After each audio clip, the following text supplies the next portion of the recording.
Denver is spending millions of dollars to bus homeless people to shelters. Good evening, I'm Ann Trujillo. And I'm Shannon Ogden. And tonight we are taking a 360 look at this issue, and we're going to start with the numbers. The City Council tonight just approved a $1 million contract extension to continue the bus service. Now, this contract breaks down to more than $130,000 a month, and why, yes, that is a lot of money. And Liz Gilardi started looking into this because the City of Denver promised to cut costs, and Liz, that was a year ago.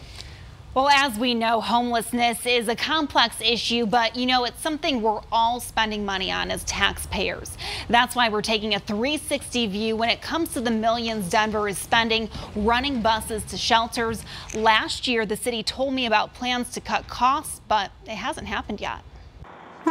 This bus is filled to capacity outside the Denver Rescue Mission. It's heading to a shelter at 39th and Holly, 5 miles away. Denver taxpayers are shelling out a lot of dough, more than $1 million a year, to provide buses like this every single night at various locations across the city. We're also concerned about the cost. City Councilman Wayne New is looking at the numbers, $4,300 per day. He says there has to be a way to improve efficiency and cut costs.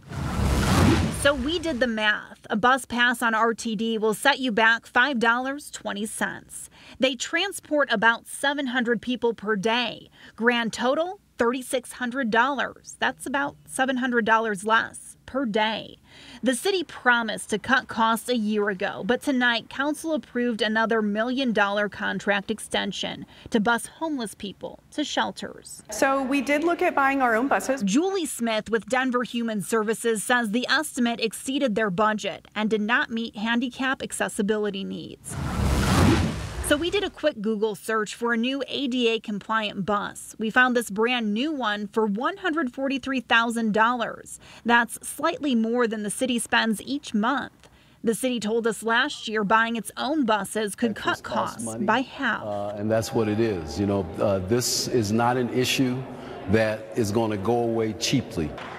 Right now, the company Busco Inc. is running 4 buses a night, making a total of 14 trips. Councilman New says this isn't just about buses. It's about tackling a larger issue. A lot of cities do transportation to shelters, but they also have expanded supportive services to address mental health, drug problems, job training. I think in this specific instance, we kind of undershot exactly how much budget would be required, because we're not only buying the buses, you then have to operate them. You've got to find drivers for them. One thing is clear, Denver is now on track to spend millions on a bus contract, and there's still no real long-term solution. Another angle to all this is if the city does nothing and people are left on the streets, it will cost even more in services like police and paramedics. We know there are plenty of opinions on this story in your city and in your community, and we are listening to you, Colorado. If you know someone who's impacted by these changes, or if you're being impacted, email us at 360@kmgh.com. You can also send us a message on Facebook or Twitter.